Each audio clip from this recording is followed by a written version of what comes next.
Good evening, everybody, and welcome to another episode of Humanity Matters. I'm sitting here with my lovely co-host, Miss Annette Mendel, and I'm here to introduce our host today, who's a little fired up about things and upset about things. So we're going to turn the camera over to Mr. El Turcaso, the host of Humanity Matters. Well, America, Pittsburgh, my fellow Americans, I'm going to tell you the truth, because unlike certain politicians, I don't go around lying to you. I don't tell you I'm going to do one thing or that you should do one thing, and then I go ahead and I do the opposite. That's just not me. So here's the truth. We were supposed to have a magician, a young man who's a magician on this episode. As a matter of fact, we have a tape reel coming up a wee bit later that's going to mention him. Hopefully, in a future episode, he will perform. His name is Jonathan. I'm just going to use his first name. But he had a medical emergency in his family, and we pray for his family member. But this episode was scheduled for January 2017. And quite honestly, I had a whole lot of evidence, a whole lot of material, but I didn't yet get a chance to print it out. And I had not planned on this episode. But you know something? I thought about it, and I thought, well, why don't I just have a fun episode, being that it's the holiday season, and then maybe I can still do this in January, or possibly even February, or who knows, never. And then I said to myself,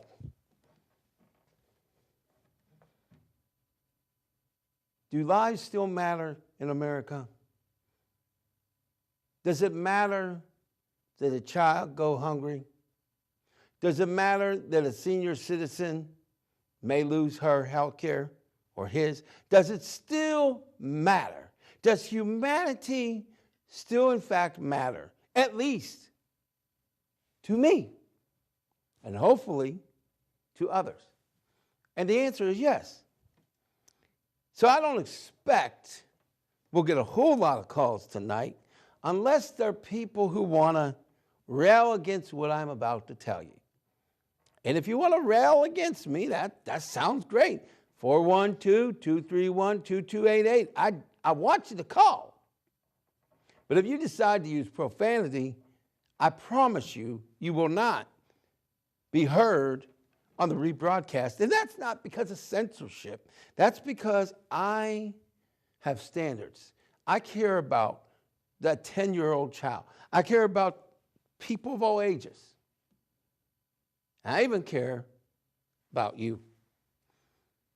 But you know, I'm not a minister. I'm not a pastor. But I believe in the Lord thy God. I believe in, personally myself, Jesus Christ.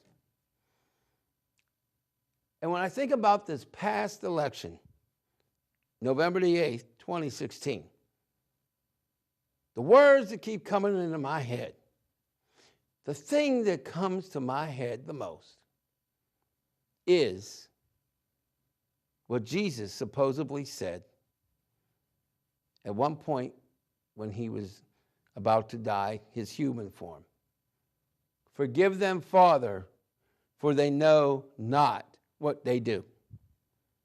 So I will repeat those words to every person who voted, who did not vote for Hillary Clinton. It is not about Hillary Clinton. It never was. It is not about partisanship.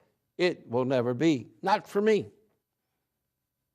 But if you stayed home and did not vote at all, if you voted for a third, fourth, or fifth party, thinking your conscience just couldn't let you vote for either candidate, I understand that. But in this case, You are now complicit and an accomplice to a very terrible future that I believe every American is about to suffer. Now, hear me out. Those of you who have courage, listen to this entire hour. I promise you, I'm going to be tougher on you than you have ever faced verbally. I'm going to be tougher than you've ever witnessed. But I promise you, there's a silver lining. You see, I could easily come out, because right now, my displeasure with the results of this election and what it means for hundreds of years to come, I said hundreds. I didn't say 2 years.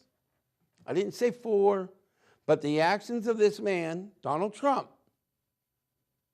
and others, because he will appoint, those actions are going to affect this nation for hundreds of years. My anger and fire inside me in terms of what has occurred. If you put 1 trillion or 500 trillion nuclear bombs together, the heat and the fire of 500 trillion nuclear bombs can't match the way I feel right now. Oh, I'm not screaming and yelling and I'm not cussing. But I, make no mistake, I am appalled.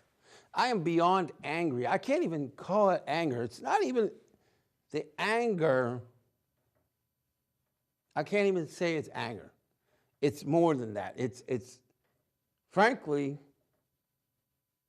it's sadness more than anger. Because I know what you're going to suffer. I know what I'm going to suffer. And I know what our nation and, frankly, our entire globe is going to suffer. Now, I know most of you who are not considered liberal, you're going to turn the station. You're going to ignore what I have to say. And that's okay. In fact, maybe that's a good thing. But when the things I predict or predicted come to pass, and they surely will, you're going to be in your house, your business, your apartment, your school, with your family and friends, wherever you are. And you are going to find yourself extraordinarily depressed, extraordinarily afraid, extraordinarily worried. And unfortunately, my friends, there may not be anything that we can do about it. You know, I don't like saying what I'm about to say, and I don't like saying that, because it means that I'm being, quote unquote, negative. But the truth is, I'm being positive. You might wonder how. Well,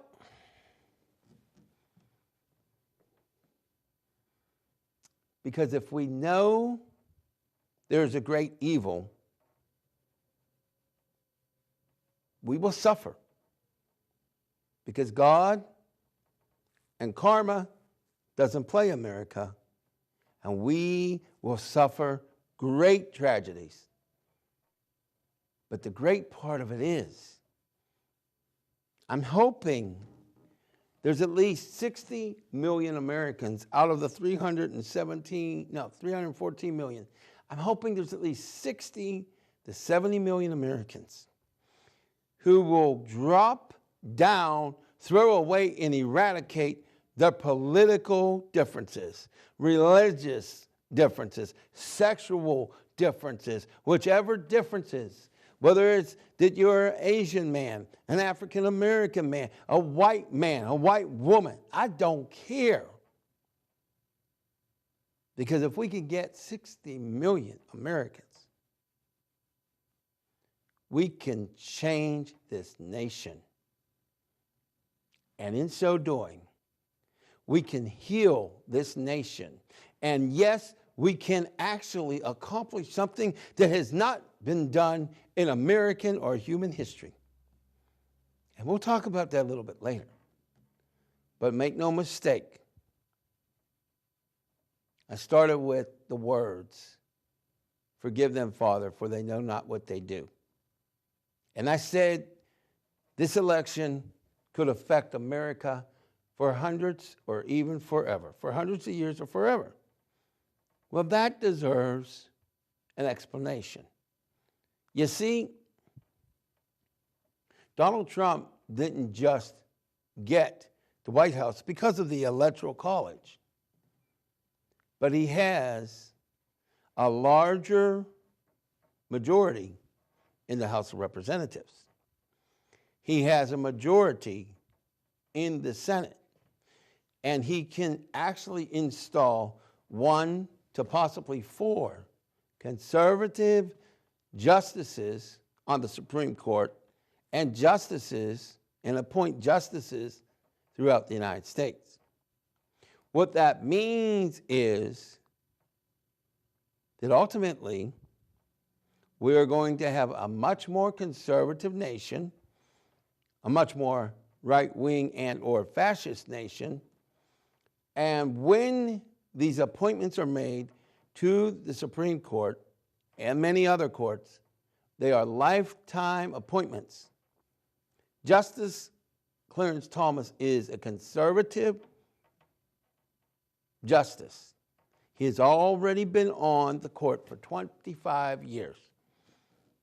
And a lot of people don't know this, but many of the rulings the Supreme Court has made have lasted since the 1800s. There are things that have never been changed. So every facet of your life can become conservative. It can become a very dangerous nation. And the irony of it all is the most conservative American is going to long for a change. I know you can't believe that now. I don't expect you to, but you will long for a change. When protections in the workplace, safety protections, environmental protections, Social Security, Medicare, Medicaid, workmen's compensation, access to education, access to grants, access to scholarships, and the like start to disappear, they're either reduced or completely gone, and there are almost no safety nets in America, I promise you, that 70-year-old conservative Republican who chose to vote for Donald Trump, when they either lose or greatly reduce Social Security and Medicare and Medicaid, and you have nothing to live on, or very little, and you have zero access to health care, or very little, you'll be cursing the day you voted for that man. Make no mistake, these things are going to come to pass. I tried to warn you. But because I am not on national TV, enough people didn't hear it. Or you're afraid, or you just don't like to hear it. You tune it out. Well, that's all well and good that you tuned it out, America. It's all well and good. But when your Medicare is reduced or gone, when the donut hole doesn't get closed because they repeal the Affordable Health Care Act, aka Obamacare, and the senior citizens lose those benefits, and 22 million Americans possibly lose their health care, plus possibly insurance companies may be allowed to discriminate once more against pre-existing conditions. If those things come to pass, we're literally letting 22 million Americans once again suffer and or die. Now, I thought about this for a long time in the last almost a month. I thought about this every night and every day and almost every second. with what transpired or what is about to transpire, unless we stop it before it starts, I asked myself, does humanity really matter? And the answer that I came up with is, for possibly 50 million people, for whatever reason, their personal preferences, their personal prejudices, their personal wants, needs, or anger superseded their good judgment, superseded their compassion, superseded common sense, superseded their own self-interest. So part of me says, humanity does not matter. That's how I feel. But the other part, the stronger part, the soul, I know without a doubt that humanity does matter. And that's how I know that when this nation faces possible racial wars, possible class warfare, the wealthy being attacked by the poor, hopefully it will be legal, it will be ethical, and it will be financial. I want zero violence in America. As angry as we may be, when the money gets stopped, when our children don't get the education, when Medicare, Medicaid, and Social Security go sayonara, we can go into the streets. We can protest. We can write letters, faxes, text, and call our senators and the president and Congress members. And we can march on Washington and every single capital in America and every single city, and we can blockade Congress. But we must stay legal. We must stay peaceful, nonviolent. And we will win this battle. Now, it may not be right away. It could be that it will take a couple of years. It could be that it will take a generation. It may even take till your great-grandchildren are in their 80s. And America is going to become a much crueler, scary nation. But that's not even my worst concern.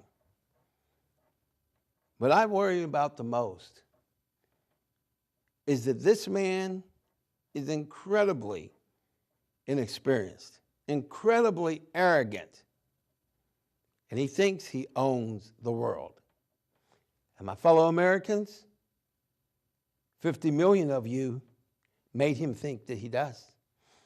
I wouldn't be surprised if this guy thinks he's God, but he's not. Now let me be very clear about something. His greatest threat to us is he could cause a nuclear war to happen. That happens, all of us die. But you know something, America? There are a lot of secret caves, buildings, and underground places that the government has made over the years for the very wealthy and the president and what have you. And they've even shown some on TV. So it could even be that he and others think that a nuclear war is winnable. Because let me tell you, America, you may or may not have known this, in the event of a nuclear war, about 500 to 700 of our government or more, they go throughout the United States and other places on the world to be protected. So that means they go where they have their own water, safe water supply. They go where there is supposedly, at least in theory, nuclear bomb proof. And they go where they have ways to make food and even artificial light. So in theory, even after a nuclear war, if they can get the president and the designated people there in time, while all of us are dead, our leaders, or so-called leaders, will still live. And supposedly it's to keep the United States government going. But just like Peter Falk's character Columbo, I wonder, if a nuclear war happened and the majority of the people on Earth are dead, who would you be governing? Who would the president and Congress be governing if there is no more America? Or if there's an America with no people? An America with no animals? An America where you can't go out of this cave or wherever it is, possibly for the rest of your life and possibly for hundreds and hundreds and hundreds of years, so that your descendants, descendants, and descendants eventually may be able to come back above ground. But for all those years, after that nuclear war, what in the bloody blazes kind of life would that be? And why keep the government intact? I don't understand it. It makes absolutely no sense. But yet, you don't have to believe me. Take a look on the internet. Find some of these shows that actually shown some of the. I know that there's one place in particular. I don't remember if they said it was in Virginia or Colorado, but they showed it, and it's in a cave. And they literally have earthquake and nuclear bomb-proof machines in there, and they have a door that's like 2 or 3 tons thick. Now, here's the problem with all that. If we have these compounds and underground, it's called cities, whatever you want to call it, in America, you better believe they have them in the former Soviet Union, in Russia. They probably have them in the Ukraine. They may have them, or they are in the process of building them in China. So what does that mean? Well, it means this. The leaders of each and every one of these nations may, in theory, be able to survive a nuclear war. That means the people of Earth, which of Trump and Clinton supporters, you're both part of Earth, in case you forgot that memo. Well, that means that we all get to die, and the president and the premier and ministers of China or whatever nation in America, they get to live. Or to put it in a different way, some conspiracy theorists believe that there is an Illuminati, or I believe that's what they call it, a group of people around the globe that literally want to kill off almost all of humanity and leave, I believe it was either 500 million, I think it's 500 million people on the earth, and essentially make them servants and slaves. And I've always said, oh, you're crazy. That's ridiculous. It's not going to happen. Now, let me tell you something. People are crazy at times. And I don't mean that in a derogatory way to anyone who has mental health. But people come up with evil plans. And they believe it, and they believe that it's possible. And frankly, it could possibly be possible. But let's think about this for a minute. Right now, our planet has 7 billion plus people. Imagine a globe where there's less than 500 million people. Most of the countries of the globe could never have their economies back. There wouldn't be enough slaves and servants. So I don't know what the end game is, but I do know this. If we get into a war with China, we better pray that it's a conventional war. But America cannot beat China in a conventional war if we look at it from a perspective of manpower or woman power. You see, America has less than 20 million people in the military, as far as I know. And in China, there are at least 1 billion, or almost everybody in China is required. So we're looking at being outnumbered about 5 to 1, if not more. Or actually, maybe 500 to 1. I'm not Mr. Math. So that leads us to the terror of all terrorists. What happens if we get into a conventional war and the president, which would be Trump, decides, well, we're going to have to use the nuclear war. I mean, nukes. We know that if we do a first strike, they're going to retaliate. We know if they do a first strike and we survive, any of our men and women, we're going to retaliate. So we know the end game, the nuclear war, kills us all. I warned you in November. You did listen. We did have more people vote for Hillary, but ultimately the Electoral College could be the doom of this nation. It actually was set up to protect our nation from ever having an inexperienced, unqualified candidate take that office. But now, in less than 14 days, the Electoral College will vote. If they vote and confirm Donald Trump as president, America is in for the worst time in its history. You know, Donald Trump campaigned on the slogan, "Make America Great Again." The question should be, for all Trump voters, is who's it going to make America great for? For white people? Is that it? Are we going back to the days where if you wasn't white, it wasn't right? I mean, come on, America. Let's look at history. What did we do? We first come to America. We see Native Americans. We used to call them Indians. What do? We killed them. And then we decided, well, let's bring some slaves. So we enslaved a whole other pigmentation, African Americans.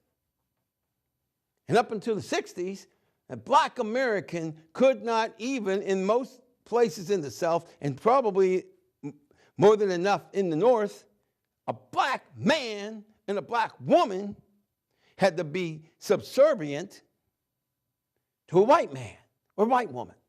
They couldn't even eat, even if they were best friends, even if they loved each other as brother and sister, or how somehow became biracial. They couldn't even eat in the same diner. Is that what you want, America? Is that what you want? I understand that you're angry, and a lot of people don't like, affirmative action. There are times that even I think, well, it does seem kind of unfair. But then I think, no, it ain't unfair. What did we do to the Native Americans? What did we do to the African Americans? What did we do to the Asian Americans?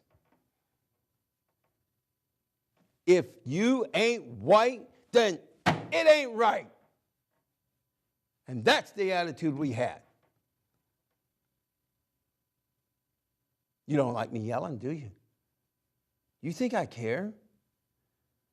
Look, I have a son who is a black American, and quite frankly, he's not a freaking black American. You know what he is? He's an American.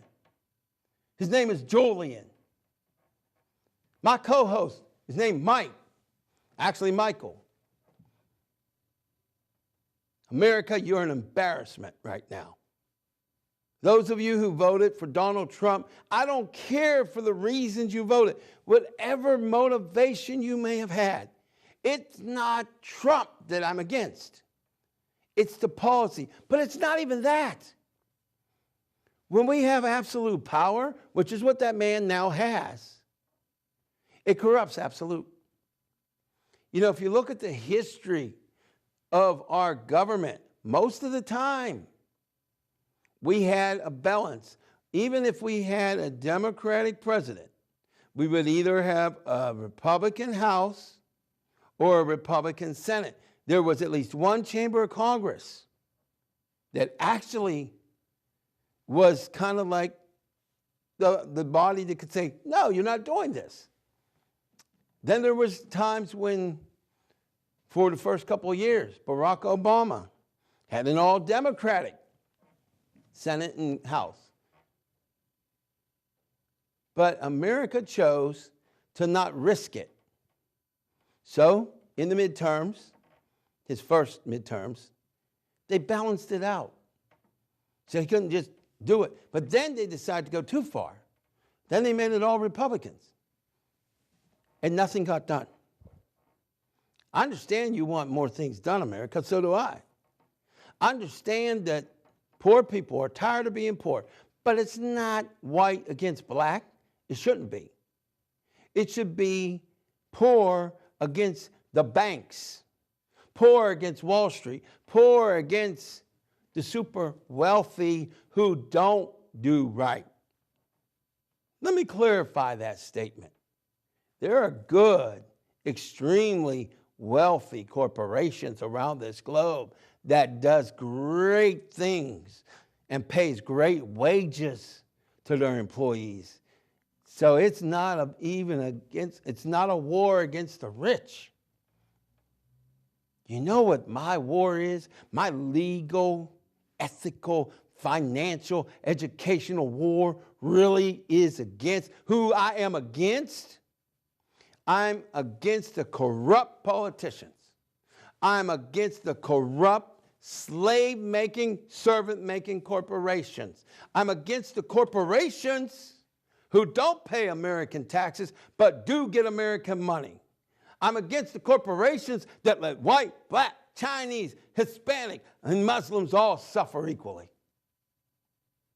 But my America, my world, if you will, is a world of unity, a world of love. You see, I got a friend. His name is Eric. That's his first name. And I'm not happy with his choice. But if one person tried to hurt that man, I'd be willing to give my life to protect him. That's what we do. You know, I don't like Donald Trump's actions at all. And he even has former racist or racist-friendly people in his cabinet. And I don't like anything that Donald Trump is doing right now. But if he was walking down the street, even though he should not be anywhere near that White House, he should be in the jailhouse. But even still, if he's walking down the street and anybody tried to attack him, you know what would happen? I would fight with my life to protect him. That is what we should be doing. For anybody who believes in a God, whether it's Jesus, Allah, I don't care. If we really are a person of God, we help our fellow human beings. And if we can't help our fellow human beings, even at the cost of our own personal, financial, and physical life, then we have no business even living on this planet. We might as well just die right now. Oh yeah, I said it. You see, me speaking out right now is very dangerous. I promise you, I will anger lots of people. My life could be in danger. And I'm not a Martin Luther King or any of our martyrs. I'm not John Brown. I'm not JFK or anybody like Gandhi. But you know who I am? I'm the man who gives everything he can to try to help humanity, because to God and Jesus and Allah and all the same, any other name, we have one thing in common. We both believe that humanity really does matter. So to all my Trump supporters, my fellow Americans who are Trump supporters, Karma's not going to play with you.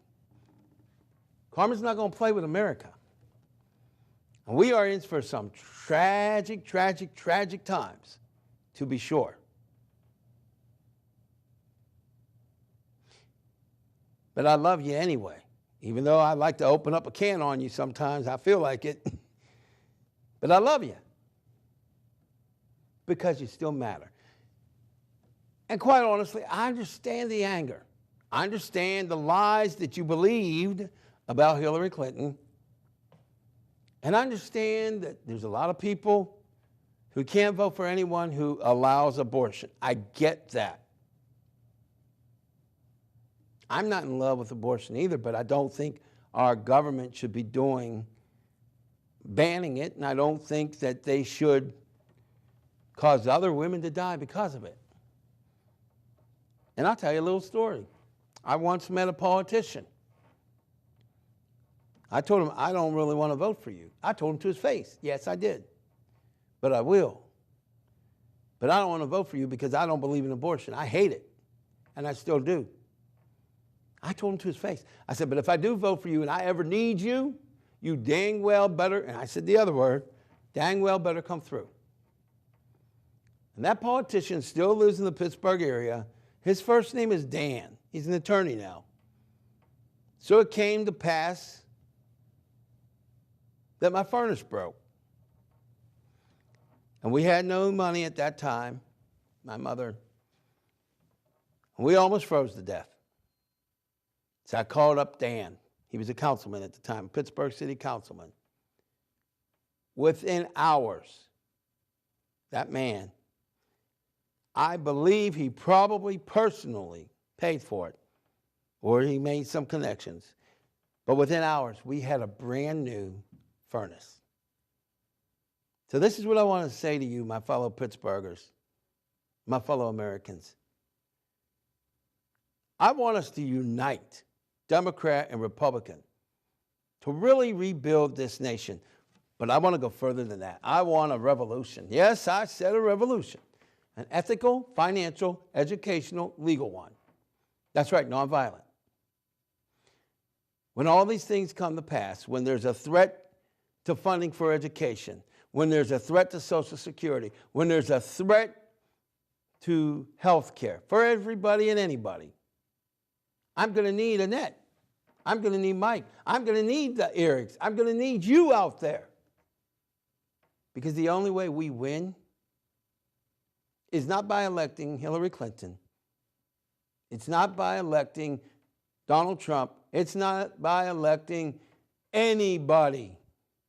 It's by you individually becoming a patriotic American. I don't care what your stripe is. I don't care if you're gay. I don't care if you're straight, conservative, liberal. We need to work together. But I have a real revolution, a legal, peaceful, financial one. I want us to work together so that 95% of the poor people in America, 95% of the middle class in America, and 95% of the upper middle class in America all start to get enough income to live for the rest of their life. Now, I'm going to tell you something before I go, and I'm going to go back to the, and let the two wonderful guests start speaking. But I'm going to tell you a little secret. You're going to see a video in a couple of minutes. I wish Jonathan was here, but he's not. But one of the things I'm doing is I have a few businesses that I'm involved in, and I will succeed.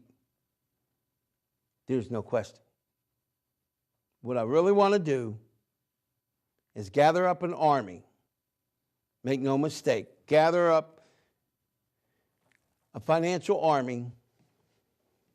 And what we're going to do is, if you know how to do something that I don't, you teach me. And I'll teach you what I know. And we are going to rebuild and bring wealth, real wealth, to all Americans. One by one. Now, a lot of people say it's impossible. That's kind of funny. I still hear that word impossible. You're an idealist. I still hear that word impossible. I guess that's the words Bill Gates heard. Probably the words Thomas Edison heard. Could be the same words that a lot of young women that now have a successful business, or Mary Kay or Avon, whatever, they heard. Or even that lady on the Sharks TV show. You can't do that. Well, that's funny. Let's see. Oops. Impossible? Do I live in the city where the Pittsburgh Steelers football team has actually won 6 Super Bowls? Or is that a dream? Do I live in a nation where we have digital phones, cordless phones, cell phones, videos? Or is that a dream? Do we have light that's around me right here? Or is that a dream? Did we have the Civil Rights Act and actions that caused the civil rights in the 60s? Or am I dreaming? So let me say this in conclusion. We need to earn our own income. America, Pittsburgh and America. And we can't depend on our jobs. We can't depend on our slave jobs and servants jobs, our slave careers and servants careers.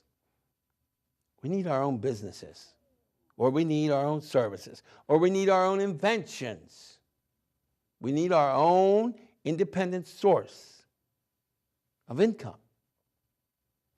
And you need to know that whether you are the most staunch Republican in the history of this planet, I still have love for you. I'm not pleased with the results. I have love for you. But I want you to start having love for every American. I don't care what they look like, who they are. And we're going to get to work. So let them put Donald Trump in office. Let them do their worst. Because we will have our victories. We will have our victories.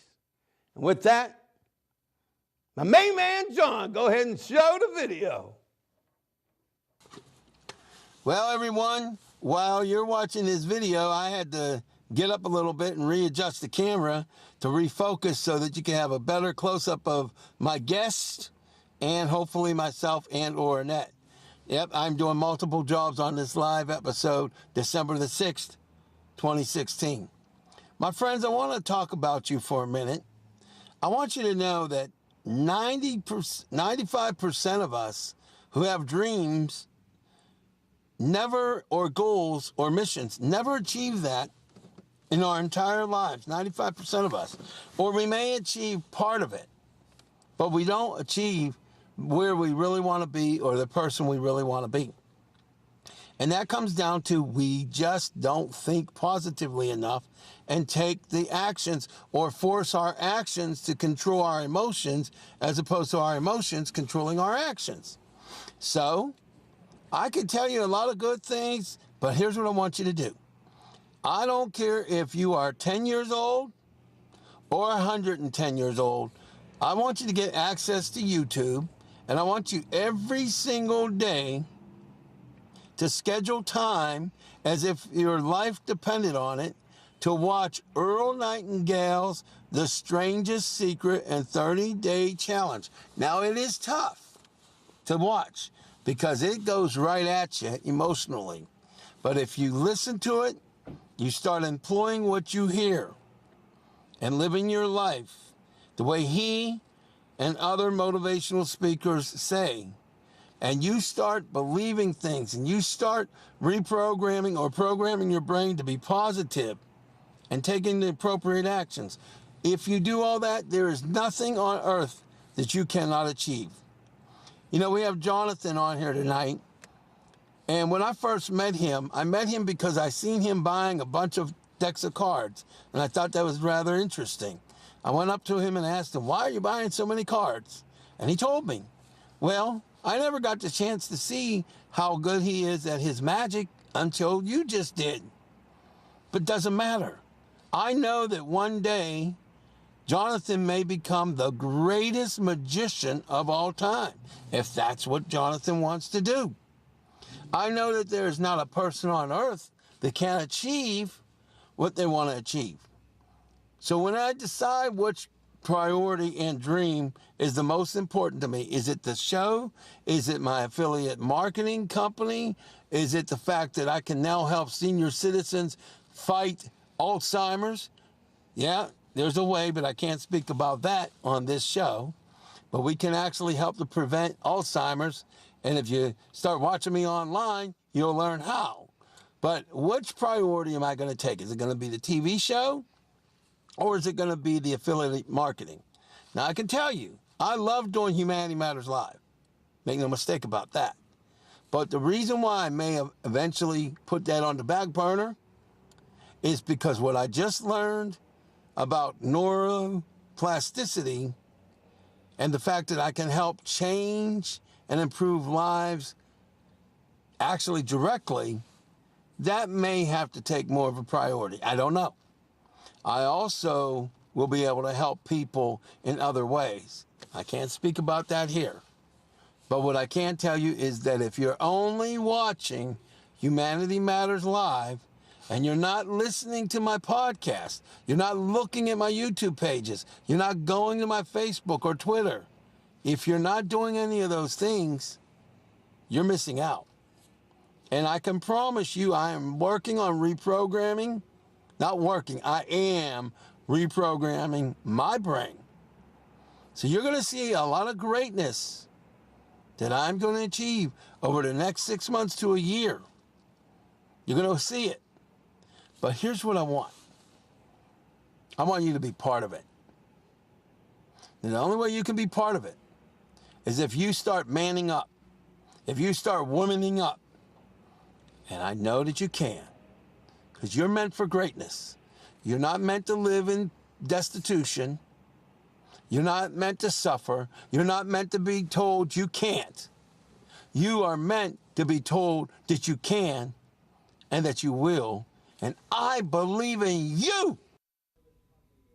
Cool. I'm impressed. That was really nice. I have to say that my host, I've never seen him that fired up today, but El, that was a good show you did today. That was a very good show, El. And like everything that he said is I believe in it 100%. You know, it's too late to erase our mistakes as far as I'm concerned, you know, as far as who's become our next president, you know. But anyhow, El, that was a heck of a show you did tonight, El. So I'm going to turn the camera over to our lovely co-host, Annette Mendel. Hi, Annette. Hi. Which camera? Right there, you looking. Hi. I agree 100% with Mike. Al did an excellent speech or presentation tonight, and I hope you were listening. I hope it got through to you. And if you voted for Trump, you have your right to vote. It's a freedom we have here in our country, but you made a mistake, or we hope that you didn't make a mistake, let's just say that. But there's no going back in time, and you can't undo what you did. Exactly. So just pray that you didn't do the wrong thing.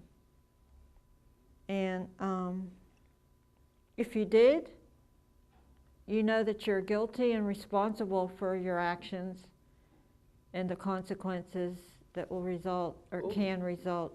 You got a call. Oh, I have a call. Caller, you're on. Well, it's just good old Diane. I'm watching your show. Now, what do you want me to say? What did you think of your brother's speech? I thought it was different. In other words, she don't like And it. I thought it was different. We can do anything we work on. And I was watching the video about you and your car.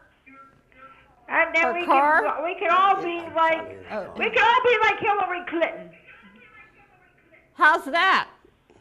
We could be like Hillary Clinton because Hillary jeez. Clinton is the best one. Okay, Diane, we don't need that. I mean, we know who won, but we could be like him also and do great things. But you know, we have to think positive. Just like if he can do it, we're no better than he is. We're just as good as he is, and maybe better. We don't know that. As good as who? As good as Hillary and Donald Trump. That's what I think. And then you have a Merry Christmas and a Happy New Year's. And if you're going to answer my question, what do you think? I think we can do this is good. What do you think, people? Well, we got 5 minutes. Real quickly, one of you want to answer that real quickly? What do you think? Well, it remains to be seen. We have 1 month to find out, for starters, and hopefully we're going to end up not regretting, those of us who voted Trump in and didn't vote for Hillary. And there's nothing we can do about it. Just hope and pray that things aren't as bad as they I disagree. can There's be. always politicians. I mean, you know, we could get them papers and protest. Petition? Or petition. Petition. That's what I'm saying. Yeah. That's, you know, we can get that. All right, well, we got to wrap it up, Diane, so we'll talk to you We soon. can always get them out there, and then there'll be a lot of people will sign. All right, well, we're going to have to move All right, on. have a Merry Christmas. Mike McCutcheon over there. Thank you. All right, Happy Diane, we're New going to move Year. on. All right, bye. Bye-bye, everybody. See you this week. Real quickly, since I have about 3 minutes, a couple of things I want to throw at you. From what I understand is either it's December the 18th or December the 19th. People have said 2 different days, but the Electoral College that actually has to confirm and vote for Donald Trump to become president, there is a petition out there, so look for it on Facebook, and about 5 million people have signed it calling for the electors not to vote for Trump, to actually not necessarily vote for Clinton, but to vote for a third-party candidate, which is, I believe, John Kasich of Ohio. I support voting for Hillary Clinton and or John Kasich, and we know of at least one Electoral College elector who will not be voting for Donald Trump. Yeah, so his name is Christopher. Excuse me for a minute. You need to fight back, get online and sign this petition, make the calls, do what you can, and we may be able to prevent this. However, real quickly, let me be very clear. Don't worry about Christopher. We'll talk about him on another episode some other time. Okay, sure. Let me be very clear. I have a couple of minutes. Let me be very clear on this. No government of the United States has fulfilled, and that's any party, independent, conservative, Republican, Democrat, Whigs from way back in the 1800s, I think it was, 1700s, whatever it is, Federalist, Socialist, whatever you want to call it. No politician throughout America and no president and Congress has ever fulfilled what our Constitution, Declaration of Independence, and Bill of Rights states. So it's time for us to fulfill it. So let me tell you something real quickly. As I said in that video, Humanity Matters in 2017 may get on the back burner and only be one thing that I do, because I am in financial warfare. And I'm going to legally, peacefully, and financially win my victory, get my wealth, and help others like my main man, Mike.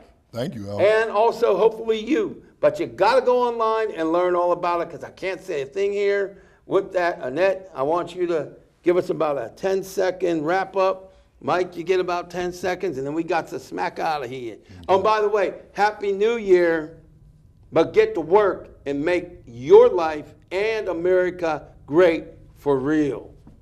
And now, quickly, Annette. I want to wish everyone a Merry Christmas and hopefully a Happy New Year. Okay, you got 10 seconds to go. And thanks for tuning in tonight. Join us next month for another episode of Humanity Matters Live. Cool. And I just want to, tell Al how privileged I am to be a part of this show today, and the one that we had before that was, prior to the election. Okay. So very good show today, Al. I'm very proud of you, Al. You did a really good job I'm proud today, of you Al. too. I'm proud of all of y'all. Thank you. But I'm also proud of the fact that America will survive, because when they slap us in the head, we keep coming up. Nice. And with that, remember that you and humanity and all forms of life really does matter.